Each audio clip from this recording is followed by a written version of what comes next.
دوسروں پر اثار کر دیتے ہیں چاہے انہیں کتنی ہی ضرورت کیوں نہ ہو۔ عید قریب آ گئی، باوجود پابندیوں کے بازاروں میں رش بڑھ گیا۔ ہم تو سن رہے تھے کہ لوگوں کا کاروبار بند ہے، پر پتہ نہیں لوگ اتنی خریداری کرنے کیسے پہنچ گئے، لیکن کچھ لوگ ایسے بھی ہیں۔ ایک پیغام عید کے لیے آپ کی خدمت میں عرض کرنا ہے۔ نبی پاک صلی اللہ تعالیٰ علیہ وآلہ وسلم کو نا جو چیز بڑی پسند ہے وہ ایثار ہے۔ اپنے منہ کا نوالا نکال کے کسی کو دے دینا، یہ حضور کو بڑا ہی پسند ہے۔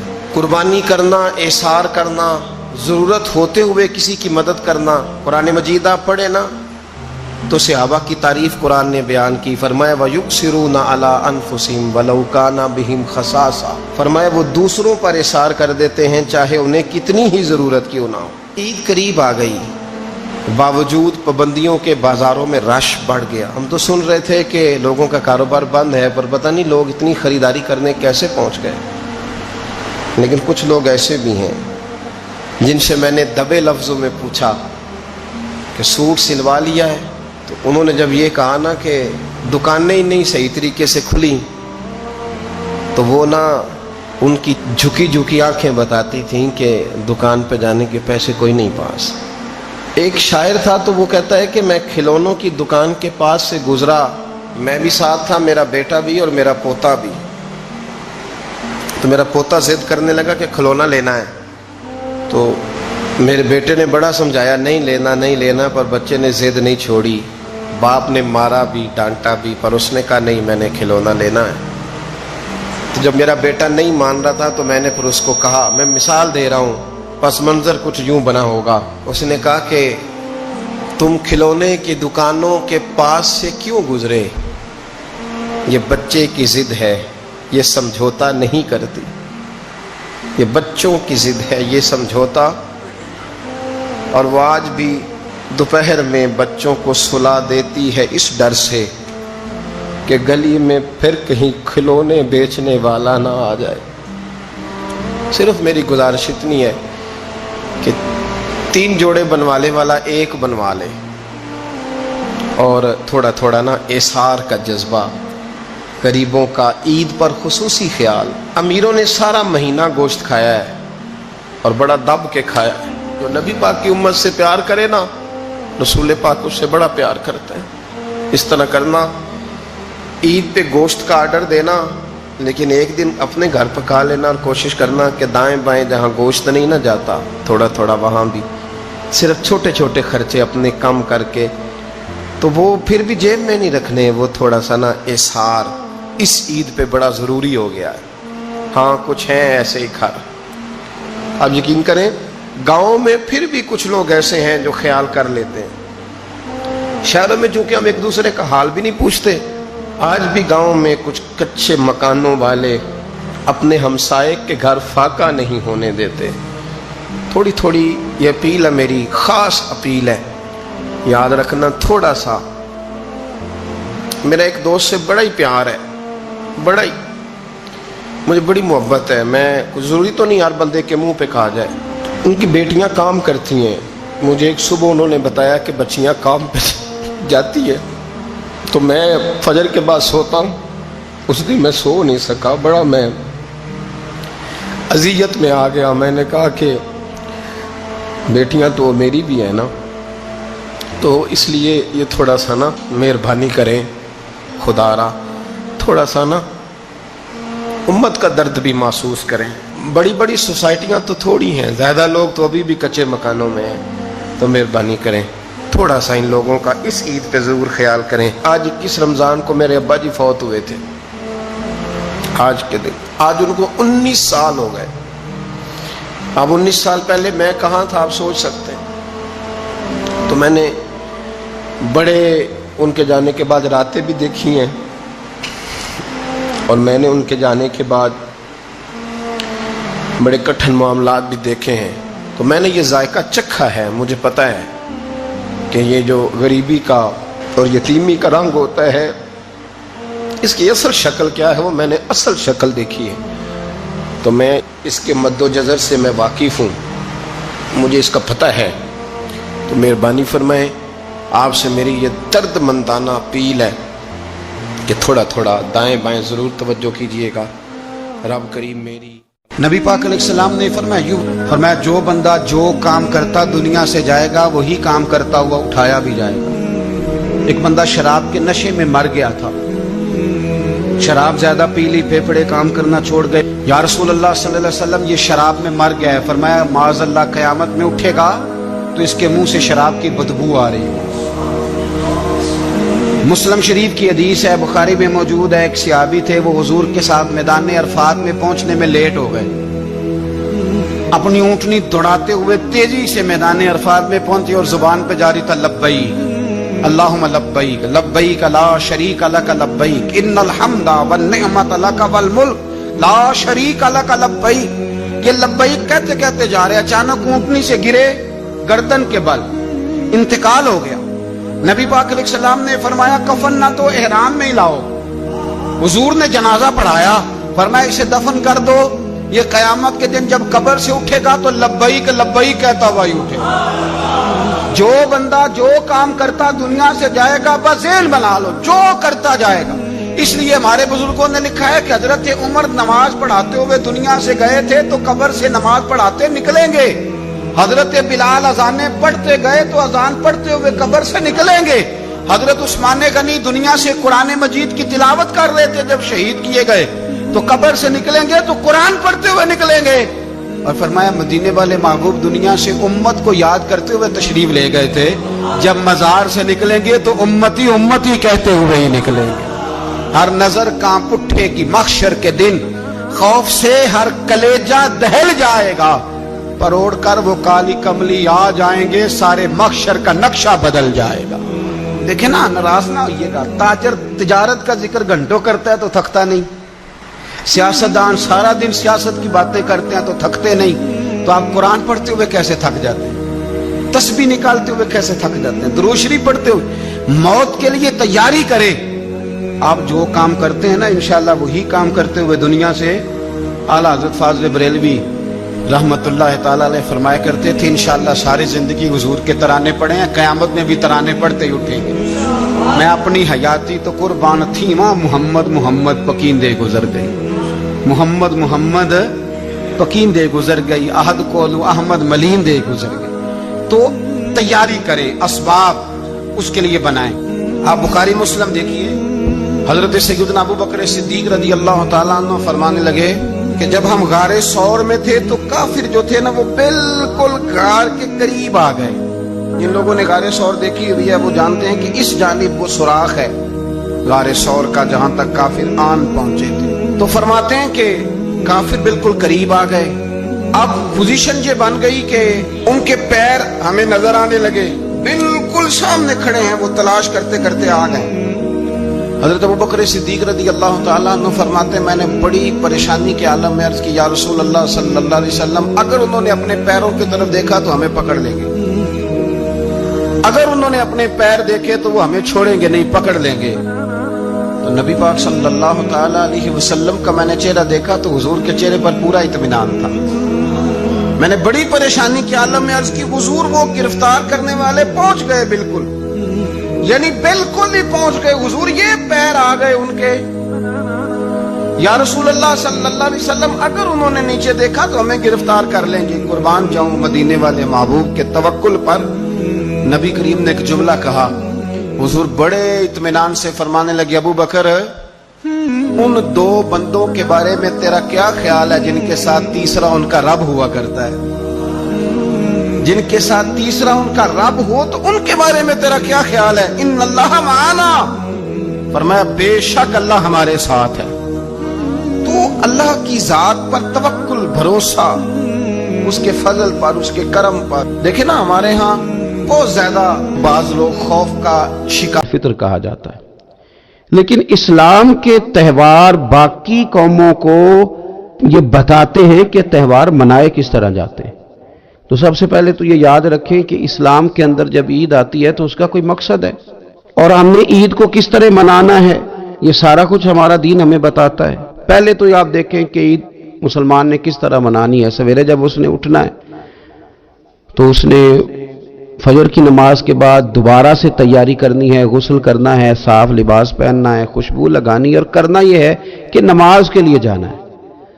اس کے عید کا آغاز، اس کے اس خوبصورت تہوار کا آغاز اللہ تبارک و تعالیٰ کی عبادت سے ہو رہا ہے، اور عید منا کب رہا ہے؟ رمضان کے 30 روزے پورے کرنے کے بعد یا 29 کا چاند دیکھنے کے بعد۔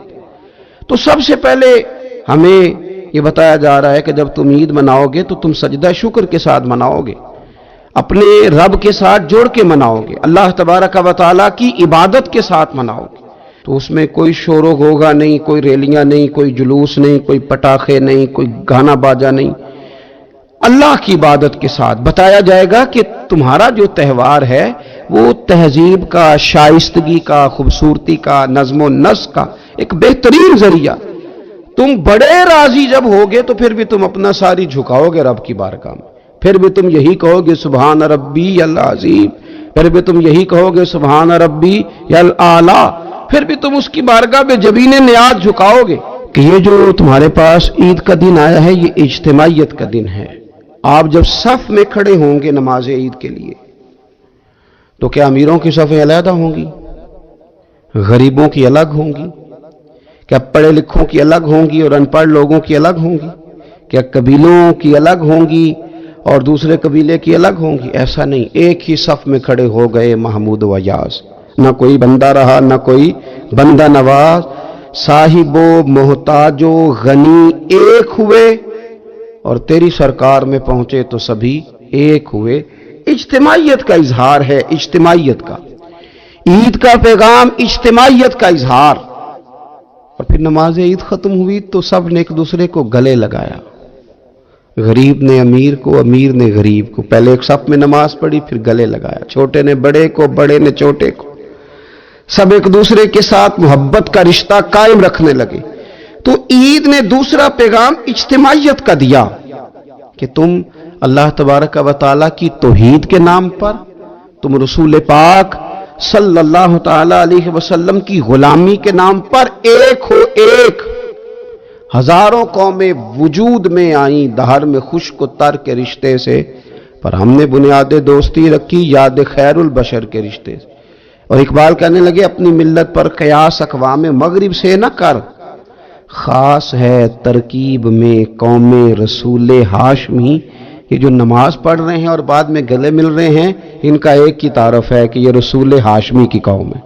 یہ تعارف اجتماعیت کا درس، پیار کا درس، مساوات کا درس، چھوٹے بڑے کے فرق کو ختم کرنے کا درس، امیر غریب کی تفریق مٹانے کا درس، اس کا نام عید ہے۔ آپ یہ دیکھیں کہ کوئی بھی ہمارا موقع ہے نا تو اسلام نے اس پر کچھ تعلیمات دی ہیں۔ اگر آپ کو اللہ بیٹا دیتا ہے، بیٹی دیتا ہے تو اس کا عقیقہ کرنا ہے، دوسروں کو کھانا کھلانا ہے۔ اگر اللہ نے شادی کا موقع دیا تو سنت ہے ولیمہ کرنا ہے، لوگوں کو کھانا کھلانا ہے۔ اگر بڑی عید کا موقع آیا ہے تو قربانی رکھ دی گئی ہے، آپ گوشت کریں گے، اس کا ایک حصہ رشتہ داروں کو دیں گے، ایک حصہ غریب نادار لوگوں کو دیں گے۔ اور عید کا موقع آیا تو صدقہ فطر رکھ دیا گیا چھوٹی عید پہ، اور صاحب نصاب پر زکوٰۃ بھی فرض کر دی گئی جو بالعموم رمضان میں ہی دی جاتی ہے۔ رمضان میں زیادہ تر مسلمان دینے کی کوشش کرتے ہیں۔ تو اس سے کیا ہوتا ہے کہ انسان اپنی خوشیاں دوسروں کے ساتھ بھی جوڑتا ہے، وہ اکیلے خوشی نہیں منا رہا، وہ دوسروں کے ساتھ اپنی خوشیوں کو جوڑ رہا ہے، غریب کو کھانا کھلا رہا ہے۔ اور نبی پاک صلی اللہ علیہ وسلم نے فرمایا وہ دعوت بڑی ملعون ہے، وہ بڑی لعنت والی دعوت ہے کہ کسی نے دعوت پکائی اور صرف امیروں کو دعوت دی جائے، غریبوں کو نہ دی جائے۔ سیاسی افطاریاں کرائی جائیں اور ولیمے پہ بھی اگر اپنے بیٹے کے بلایا جائے تو امیر لوگوں کو، سیاسی لوگوں کو، بڑے لوگوں کو دعوت دی جائے۔ دعوت تو خیر والی وہ ہے جس میں چھوٹا بڑا امیر غریب سب شریک۔ تو عید کے موقع پر بھی یہ ضروری تو نہیں کہ ہم 6 جوڑے ہی بنوائیں، 3 جوڑوں سے بھی گزارا ہو سکتا ہے۔ اس طرف بھی تھوڑی توجہ کر لیں کہ جس گھر کے اندر 1 جوڑا بھی خریدنا مشکل ہے، یہ کوئی ضروری تو نہیں کہ 10 جوڑے ہی خریدے جائیں، 2 پہ بھی گزارا ہو سکتا ہے۔ 3 جوتے لینے کی بجائے 1 سے بھی عید گزر جاتی ہے، لیکن تھوڑی سی توجہ اگر غرباء کی طرف بھی کر لی جائے، مساکین کی طرف۔ یہ کل پرسوں خبر آ رہی ہے کہ ہمارے پنجاب میں ایک ایسا شہر بھی ہے جس میں باپ نے صرف اس لیے اپنے بچے نہر میں پھینک دیے کہ انہوں نے عید کے لیے کپڑے مانگے تھے،